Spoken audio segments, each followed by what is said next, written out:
Buenos días, soy Juan Herrera, el abogado del pueblo, y hoy te voy a contar la historia de Roberto, un ingeniero informático de 45 años que trabajaba en una empresa tecnológica de Barcelona desde hacía 15 años.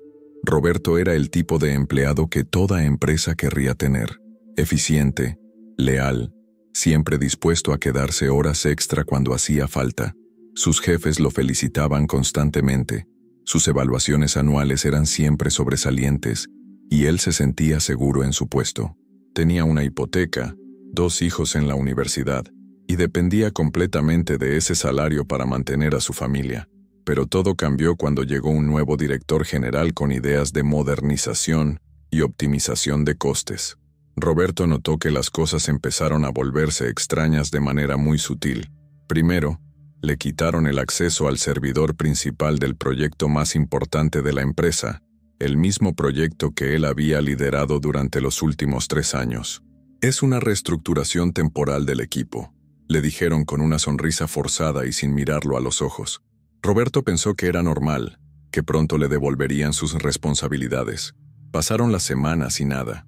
Sus tareas se reducían cada día más de forma sistemática y calculada.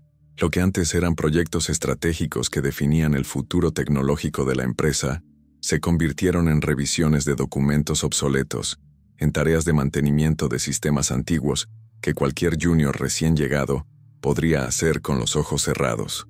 Roberto comenzó a sentir que su experiencia de 15 años se estaba desperdiciando deliberadamente, que lo estaban subutilizando de forma intencional, pero lo peor aún estaba por venir.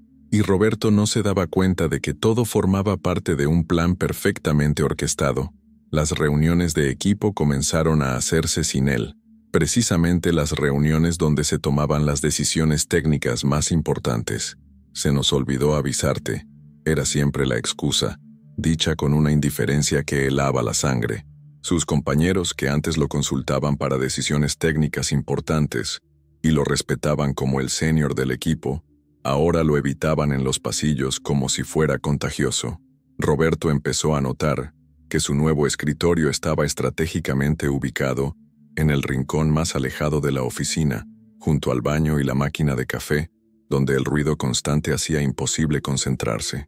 Sus solicitudes de formación técnica, que antes eran aprobadas automáticamente, ahora fueron rechazadas sistemáticamente. «No hay presupuesto este año para tu perfil», le decían, mientras Roberto veía cómo sí aprobaban cursos carísimos para otros empleados, incluso para gente que había llegado hace apenas unos meses. Los meses pasaron y la situación se volvió una pesadilla diaria. Roberto se despertaba cada mañana con un nudo en el estómago que no lo abandonaba hasta volver a casa. Su esposa lo veía llegar cada día más desanimado, más frustrado, más roto por dentro. «¿Por qué no renuncias y buscas algo mejor?», le preguntaba a ella, sin entender que esa era exactamente la reacción que la empresa estaba buscando. Y Roberto comenzó a pensarlo seriamente, porque la presión psicológica era insoportable. En las pocas reuniones a las que todavía lo invitaban, sus opiniones eran ignoradas completamente o minimizadas con comentarios despectivos. Sus propuestas técnicas, fruto de años de experiencia, quedaban en estudio indefinidamente, mientras veía cómo implementaban ideas mucho menos eficientes de empleados más jóvenes y con salarios más bajos. Roberto, que había sido un empleado confiado y seguro de sí mismo, que había liderado equipos y proyectos exitosos, comenzó a dudar profundamente de sus propias capacidades profesionales. La gota que colmó el vaso llegó cuando le asignaron como mentor a un becario recién llegado, pero en realidad era el becario quien tenía acceso a toda la información importante, mientras Roberto quedaba completamente al margen. Era humillante, degradante, una burla cruel a su experiencia y dedicación. Un día, mientras organizaba archivos viejos de sistemas descontinuados que nadie más quería tocar, Roberto se dio cuenta de algo terrible que lo golpeó como un martillo. La empresa lo estaba empujando sutilmente hacia la puerta de salida con una precisión quirúrgica. No lo iban a despedir directamente porque eso les costaría una indemnización considerable después de 15 años de trabajo fiel y dedicado. En su lugar, lo estaban sometiendo a una tortura psicológica perfectamente calculada para que él mismo renunciara voluntariamente y se fuera con las manos vacías. ¿Y si esto te pasara a ti mañana mismo? ¿Sabrías reconocer que no eres tú quien falló, sino que estás siendo víctima de una estrategia empresarial sofisticada, diseñada específicamente para ahorrarse dinero a costa de tu salud mental y tu futuro profesional? ¿Conoces tus derechos legales cuando te hacen la vida imposible en el trabajo sin despedirte oficialmente? Hoy te explico cómo lo que le pasó a Roberto tiene un nombre legal específico en el ordenamiento jurídico español, y más importante, aún, tiene solución jurídica concreta y efectiva. Te voy a enseñar exactamente qué dice la ley española sobre esta práctica abusiva que cada día afecta a más trabajadores en nuestro país, y cómo puedes defenderte legalmente antes de que destruyan tu autoestima, tu carrera profesional y tu estabilidad económica. Comenta si tú también pasaste por algo así. Quiero saber cuántos estamos en esto, porque lo que le pasó a Roberto es una epidemia silenciosa que se está extendiendo por las empresas españolas como un virus, y juntos vamos a ponerle nombre legal y solución práctica a este abuso sistemático. La historia de Roberto no es única. De hecho, es tan común que tiene un patrón predecible, y ahora te voy a explicar exactamente cómo funciona esta maquinaria de destrucción profesional que está arruinando la vida de miles de trabajadores españoles cada día. El error más grande que cometió Roberto, y que cometen la mayoría de las víctimas, fue pensar que todo era casualidad, que las cosas malas que le estaban pasando eran circunstanciales, temporales, o incluso culpa suya. Roberto pasó meses preguntándose, ¿habré hecho algo mal? ¿Me estaré volviendo incompetente? ¿Será que ya no sirvo para este trabajo? ¿Será que la empresa tiene razón y yo soy el problema? Esta es precisamente la trampa psicológica en la que caen casi todos los trabajadores que sufren despido silencioso. La empresa cuenta con tu autoestima, con tu sentido de la responsabilidad, con esa voz interior que te dice que si las cosas van mal, debe ser por algo que tú hiciste. Roberto llegaba a casa cada día más hundido y le decía a su mujer, quizás es que la tecnología avanza muy rápido y yo me estoy quedando atrás. Tal vez debería haberme esforzado más. Eso que parecía humildad y autocrítica fue su ruina completa, porque mientras Roberto se culpaba a sí mismo y buscaba defectos en su rendimiento profesional, la empresa ejecutaba su estrategia con precisión militar. No era improvisación, era un plan perfectamente estructurado que siguen miles de empresas en toda España. Primero, identifican al empleado que quieren eliminar de la plantilla. Los criterios son siempre los mismos. Empleados que cobran demasiado por su antigüedad, que están cerca de la jubilación, que conocen demasiado bien sus derechos laborales, que han presentado alguna queja legal anteriormente, o simplemente trabajadores mayores de 40 años que quieren sustituir por gente más joven y con salarios más bajos. Roberto encajaba perfectamente en el perfil. 45 años, 15 años de antigüedad, salario alto por su experiencia. Segundo, comienzan el proceso de aislamiento social y profesional sistemático. No es algo que inventen sobre la marcha. Es una técnica documentada que las consultoras de recursos humanos más caras venden a las empresas como gestión del talento, reestructuración no traumática o optimización de plantilla. Le dan nombres técnicos y bonitos a lo que en realidad es tortura psicológica pura y dura. El patrón de destrucción siempre es exactamente el mismo, como si siguieran un manual paso a paso. Primero te quitan las responsabilidades importantes de forma gradual. Roberto perdió el acceso al proyecto principal que había liderado durante 3 años, pero la empresa tenía preparada la excusa perfecta: reestructuración temporal del equipo. Siempre usan la palabra temporal, porque te da esperanza, te hace pensar que si aguantas un poco más, si demuestras paciencia y profesionalidad, todo volverá a la normalidad. Luego viene la segunda fase, el aislamiento social calculado y meticuloso. Roberto dejó de recibir invitaciones a reuniones estratégicas, pero cada vez había una excusa diferente perfectamente preparada. Se nos olvidó incluirte. Era algo muy específico. No queríamos molestarte con detalles técnicos. Sus compañeros comenzaron a evitarlo en los pasillos, no por maldad personal, sino porque inconscientemente entendieron que asociarse con Roberto podía ser peligroso para sus propias carreras profesionales. La tercera fase Es la degradación sutil pero constante de sus condiciones laborales. El escritorio al lado del baño no fue casualidad. Fue una decisión estratégica para hacerle saber su nueva posición en la jerarquía informal. La negación sistemática de formación no fue falta de presupuesto. Había dinero de sobra para formar a otros empleados. La asignación de tareas irrelevantes y degradantes no fue temporal. Era parte de la estrategia para destruir su autoestima profesional. Roberto, como empleado consciente y responsable, comenzó a trabajar el doble de horas para demostrar su valía. Se llevaba trabajo a casa, llegaba antes que nadie. Se quedaba hasta tarde organizando archivos que nadie leía. Pensaba, si demuestro que soy indispensable, seguro que todo vuelve a la normalidad. Pero cada esfuerzo extra que hacía era ignorado sistemáticamente, y esa indiferencia calculada lo hundía aún más en la desesperación. Pero aquí viene lo más perverso e ilegal del sistema. Roberto firmó un contrato de trabajo que le daba derecho a 15 años de antigüedad, vacaciones pagadas, indemnización por despido objetivo, protección contra el acoso laboral y múltiples garantías legales. Pero la empresa encontró la manera de anular todos esos derechos sin violar técnicamente la letra pequeña de la ley. O eso creían ellos, porque estaban completamente equivocados. La cuarta fase del plan es la presión psicológica insostenible. Roberto comenzó a sufrir ansiedad, insomnio, problemas digestivos. Su médico de cabecera le recetó ansiolíticos. Su mujer lo veía llegar a casa cada día más roto, más frustrado. Sus hijos notaron que papá ya no sonreía como antes. La empresa estaba destruyendo no solo su carrera, sino su salud mental y su vida familiar. Roberto, como miles de trabajadores españoles que sufren esta situación cada día, no sabía que lo que le estaban haciendo tenía nombre legal específico y muy claro en la legislación española. No sabía que su situación estaba perfectamente tipificada en múltiples artículos del Estatuto de los Trabajadores.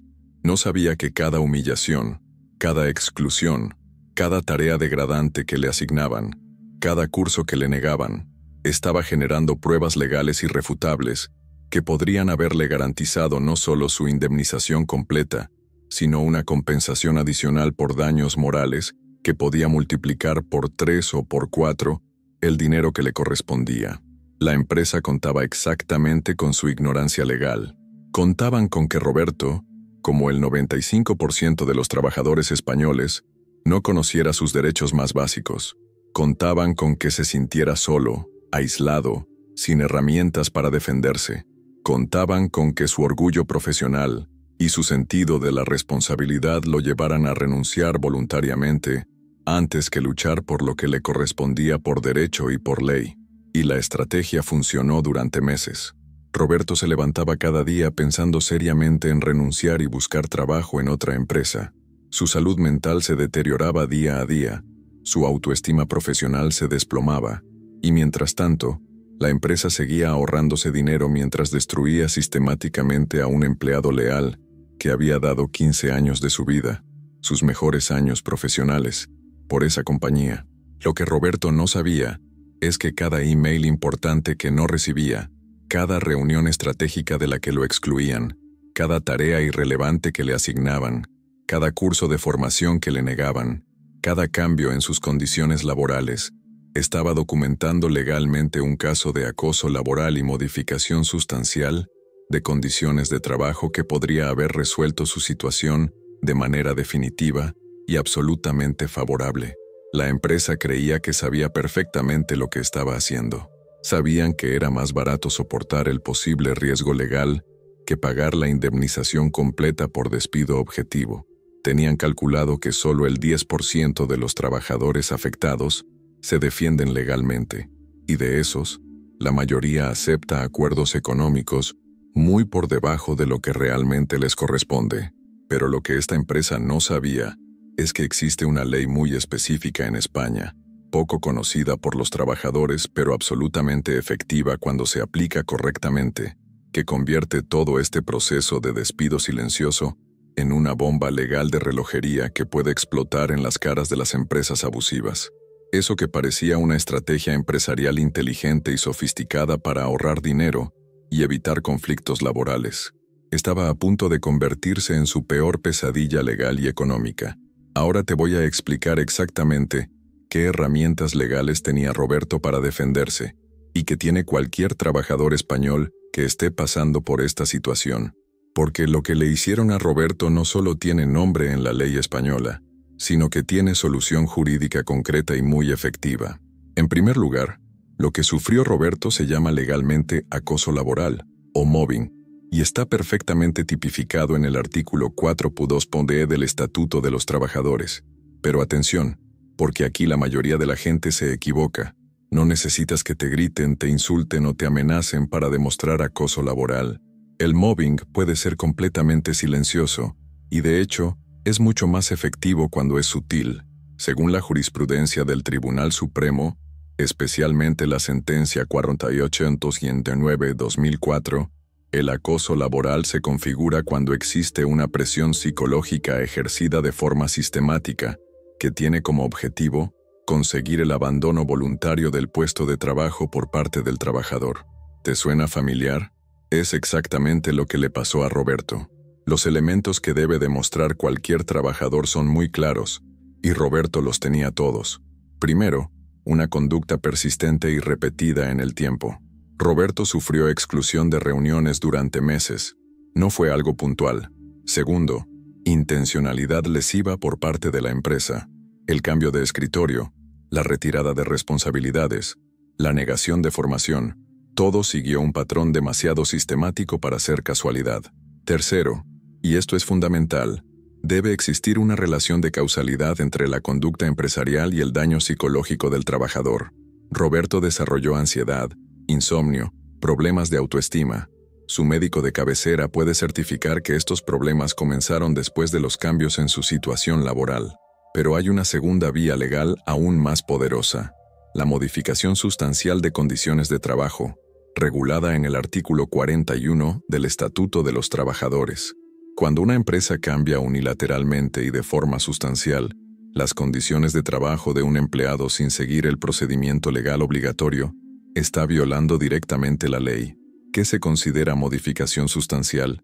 Exactamente lo que le hicieron a Roberto: cambio de funciones laborales, traslado del puesto de trabajo, cambio en la estructura de la remuneración por objetivos, modificación del tiempo de trabajo.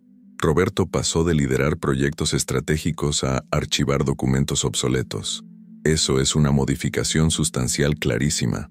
Lo crucial es que el artículo 41 exige que estas modificaciones se comuniquen por escrito con 30 días de antelación y que se justifiquen por razones económicas, técnicas, organizativas o de producción.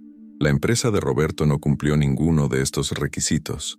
Simplemente le quitaron responsabilidades de un día para otro con excusas verbales. Pero aquí viene la parte más importante. Cuando una empresa hace modificaciones sustanciales sin seguir el procedimiento legal, el trabajador tiene derecho a considerar que ha sido despedido de forma improcedente. Es lo que se llama despido constructivo o autodespido, regulado en el artículo 50 del Estatuto de los Trabajadores. Roberto podría haber presentado una demanda por extinción del contrato laboral por voluntad del trabajador debido a incumplimiento grave y culpable del empresario. Y aquí está la clave. No solo habría cobrado la indemnización completa como si hubiera sido despedido improcedentemente, sino que además habría tenido derecho a una indemnización adicional por daños morales. Según el artículo 50.1 del Estatuto, son causas válidas para el autodespido las modificaciones sustanciales de las condiciones de trabajo que redunden en menoscabo de la dignidad del trabajador, la falta de pago o retrasos continuados en el pago del salario, y cualquier otro incumplimiento grave de las obligaciones del empresario que haga imposible la continuación de la relación laboral. El caso de Roberto cumple todos estos supuestos. La degradación de sus funciones menoscababa claramente su dignidad profesional. El aislamiento sistemático constituía un incumplimiento grave de la obligación empresarial de proporcionar un ambiente de trabajo digno. Pero Roberto tenía una tercera vía legal aún más potente: la tutela de derechos fundamentales, especialmente el derecho a la dignidad personal y profesional del artículo 10 de la Constitución y el derecho a la integridad moral del artículo 15. Cuando un trabajador demuestra que ha sufrido vulneración de derechos fundamentales en el ámbito laboral, no solo tiene derecho a una indemnización, sino que además, la empresa debe cesar inmediatamente la conducta lesiva. Es lo que se llama proceso de tutela, regulado en los artículos 177 y siguientes de la Ley de Procedimiento Laboral. En el proceso de tutela, se invierte la carga de la prueba. Es decir, una vez que Roberto hubiera demostrado indicios de discriminación o acoso, sería la empresa quien tendría que demostrar que sus decisiones estaban justificadas por motivos objetivos y no discriminatorios. Las pruebas que necesitaba Roberto: emails donde no lo incluían en reuniones importantes, testigos de su aislamiento social, informes médicos de su deterioro psicológico, documentos que demostraran la degradación de sus funciones y comparativas con el trato que recibían otros empleados en situación similar. Según la jurisprudencia del Tribunal Constitucional, especialmente la sentencia 38/2007, cuando se demuestra vulneración del derecho fundamental a la dignidad en el ámbito laboral, las indemnizaciones pueden oscilar entre 6.000 y 90.000 euros, dependiendo de la gravedad del caso y del tiempo que haya durado la situación. Roberto, con 15 años de antigüedad y un salario de ingeniero senior, podría haber obtenido fácilmente una indemnización total de entre 45.000 y 80.000 euros, 33 días por año trabajado por el despido improcedente, más la indemnización adicional por vulneración de derechos fundamentales, más la compensación por daños morales. Pero hay algo más que Roberto no sabía. Según el artículo 96.2 de la Ley de Procedimiento Laboral, cuando la empresa pierde un juicio por vulneración de derechos fundamentales, está obligada a pagar también las costas procesales del trabajador. Es decir, Roberto no habría tenido que pagar ni un euro de abogado. Si quieres más soluciones legales como esta, suscríbete y activa la campanita. Aquí la ley se entiende. Y más importante aún, aquí aprendes a usarla para defenderte cuando las empresas abusan de tu buena fe. Roberto decidió actuar. Después de meses de humillación y deterioro psicológico, finalmente entendió que no era él el problema, sino la víctima de una estrategia empresarial calculada e ilegal. Con la ayuda de un abogado laboralista especializado en derechos fundamentales, Roberto reunió todas las pruebas de su calvario profesional: los emails donde lo excluían de reuniones importantes, los testigos de su aislamiento social, los informes médicos que documentaban su ansiedad y deterioro de la salud mental, las comparativas de trato con otros empleados, y sobre todo, la documentación que demostraba cómo había pasado de liderar proyectos estratégicos a archivar documentos obsoletos sin ninguna justificación técnica válida. Roberto presentó una demanda simultánea por 3 vías: acoso laboral según el artículo 4.2 del Estatuto de los Trabajadores, modificación sustancial y legal de condiciones de trabajo según el artículo 41, y vulneración de derechos fundamentales a la dignidad e integridad moral según los artículos 10 y 15 de la Constitución. La empresa, que había aplicado su estrategia de despido silencioso, pensando que Roberto jamás se defendería legalmente, se encontró de repente con una demanda que ponía al descubierto toda su operación. Sus abogados corporativos, acostumbrados a defenderse de demandas rutinarias por despidos, se dieron cuenta de que esta vez tenían un problema serio. El proceso judicial fue revelador. Durante la fase probática, salieron a la luz documentos internos de la empresa que mostraban emails entre directivos planificando cómo gestionar la salida de Roberto sin pagar indemnización. Aparecieron comunicaciones donde discutían estrategias para hacer la vida imposible a empleados con salarios altos y mucha antigüedad. Roberto no estaba solo. Durante el juicio se descubrió que la empresa había aplicado la misma técnica de despido silencioso a otros 5 empleados mayores de 40 años en los últimos 2 años. Todos habían renunciado voluntariamente después de meses de presión psicológica sistemática. La empresa había ahorrado más de 200.000 euros en indemnizaciones con esta práctica ilegal. El juez fue contundente en su sentencia. Declaró que Roberto había sufrido acoso laboral continuado, modificación sustancial y legal de sus condiciones de trabajo y vulneración de sus derechos fundamentales a la dignidad personal y profesional. La empresa fue condenada a pagar una indemnización total de 67.500 euros, 45.000 euros por despido improcedente, 15.000 euros por daños morales y 500 euros adicionales por vulneración de derechos fundamentales. Pero lo más importante no fue solo el dinero. La sentencia estableció jurisprudencia clara sobre el despido silencioso como forma de acoso laboral y obligó a la empresa a implementar protocolos internos para prevenir este tipo de conductas abusivas. Roberto no solo recuperó su dignidad profesional, sino que protegió a futuros trabajadores de sufrir la misma situación. Con la indemnización, Roberto pudo tomarse tiempo para buscar un trabajo donde realmente valoraran su experiencia. Después de 15 años dando lo mejor de sí mismo a una empresa que lo traicionó, finalmente encontró una compañía que no solo respetaba a sus empleados, sino que los consideraba su activo más valioso. Su nueva empresa lo recibió como el senior técnico que realmente era. Le dieron acceso completo a proyectos estratégicos desde el primer día.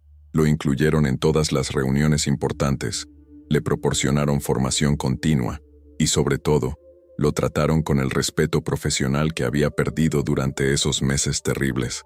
Roberto recuperó no solo su estabilidad económica, sino también su autoestima profesional. Volvió a sonreír cuando llegaba a casa del trabajo. Su mujer notó cómo recuperaba la confianza en sí mismo. Sus hijos volvieron a ver a su padre como el profesional exitoso que siempre había sido. Pero la transformación más importante fue que Roberto entendió algo fundamental. Conocer tus derechos laborales no es opcional, es absolutamente necesario para sobrevivir en el mundo laboral actual. Comenzó a informar a otros compañeros sobre señales de alerta del despido silencioso, les enseñaba cómo documentar posibles casos de acoso laboral y los orientaba sobre sus derechos fundamentales como trabajadores. La empresa que lo había maltratado aprendió una lección cara. El despido silencioso no solo es moralmente repugnante, sino también económicamente ruinoso, cuando las víctimas conocen sus derechos y se defienden legalmente. La indemnización que tuvieron que pagar a Roberto fue 3 veces más alta que lo que habrían gastado en un despido objetivo legal. Otros empleados de la empresa, al conocer el caso de Roberto, comenzaron a documentar sus propias situaciones laborales y a exigir el respeto que merecían. La cultura tóxica de despido silencioso que había imperado durante años finalmente comenzó a cambiar. Roberto se convirtió en un ejemplo viviente de que el sistema legal español, cuando se conoce y se aplica correctamente, protege a los trabajadores contra los abusos empresariales. Su caso demostró que ninguna empresa, por poderosa que sea, está por encima de la ley laboral. La historia de Roberto nos enseña que el despido silencioso no es una estrategia empresarial inteligente, sino una práctica ilegal que puede costar muy caro a las empresas que la implementan. Los trabajadores españoles tienen herramientas legales poderosas para defenderse, pero solo funcionan cuando las conocemos y las usamos. Roberto recuperó no solo su dinero y su trabajo, sino algo mucho más valioso, su dignidad profesional y personal. Demostró que cuando un trabajador conoce sus derechos y tiene el valor de defenderse, puede transformar una situación de victimización en una victoria legal completa. Cuando conoces tus derechos, nadie te pisa. Y si te pisan, sabes exactamente cómo defenderte y hacer que paguen las consecuencias de sus abusos.